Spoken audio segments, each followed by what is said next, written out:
Bonjour à tous et bienvenue dans cette nouvelle vidéo à propos de la hausse du CAC 40. Donc le CAC 40 a encore fait parler de lui cette semaine en dépassant les 8000 points, puis les 8100, et il a même atteint les 8170 points aujourd'hui, ce qui l'approche de son plus haut historique. Et qu'est-ce qui explique cette hausse? Quelles sont les valeurs à suivre? Et est-ce que le CAC 40 peut dépasser son plus haut historique? C'est ce que nous allons voir tout de suite. Donc si on regarde le graphique, on peut voir d'abord que on avait une résistance au niveau des 8000 points. On avait eu d'abord un premier rebond un petit peu avant de l'atteindre, ensuite un deuxième rebond ici. Là, on avait réussi à passer au-dessus des 8000 points, il y a eu une stabilisation dessus, et ensuite on a eu ici un gap haussier qui a permis de monter jusqu'à la résistance 2 hebdomadaire, qui a fait son travail de résistance. Et là, actuellement, on est à 8159 points, en sachant que le plus haut historique est dans les 8260, donc on est 100 points en dessous du plus haut historique. Donc si le CAC 40 dépasse son plus haut historique, ça pourrait entraîner une nouvelle tendance haussière. Et si au contraire le CAC 40 repasse en dessous des 7800 points, ça pourrait indiquer une correction à court terme.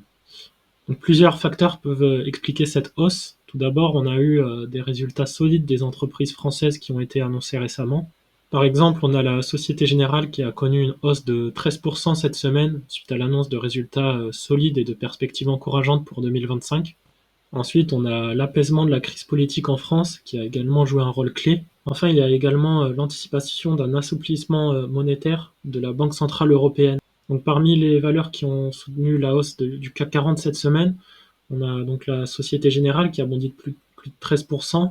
Et il y a également ArcelorMittal qui a progressé également de 13% grâce à un chiffre d'affaires trimestriel en hausse. Au niveau des petites capitalisations, on a Exaï Technologies qui a connu une hausse de 16% après l'annonce d'un méga contrat dans le secteur de la défense, estimé à 435 millions d'euros. Et enfin, on a des valeurs incontournables comme LVMH et Kering. Bien que Kering ait enregistré des résultats mitigés, les perspectives de reprise en Chine et aux États-Unis ont rassuré les investisseurs. Alors, le CAC 40 peut-il dépasser son plus haut historique? Donc ça va dépendre des prochaines données économiques et des décisions des banques centrales. Si l'inflation continue de ralentir et que la BCE baisse ses taux, ça pourrait favoriser la continuité de la tendance haussière. Cependant, les tensions géopolitiques et les tarifs douaniers américains restent des facteurs à surveiller. Donc le CAC 40 affiche une dynamique haussière solide, mais les investisseurs doivent rester vigilants. Si vous avez apprécié cette vidéo, n'oubliez pas de la liker et de vous abonner à la chaîne pour rester informé des dernières actualités boursières.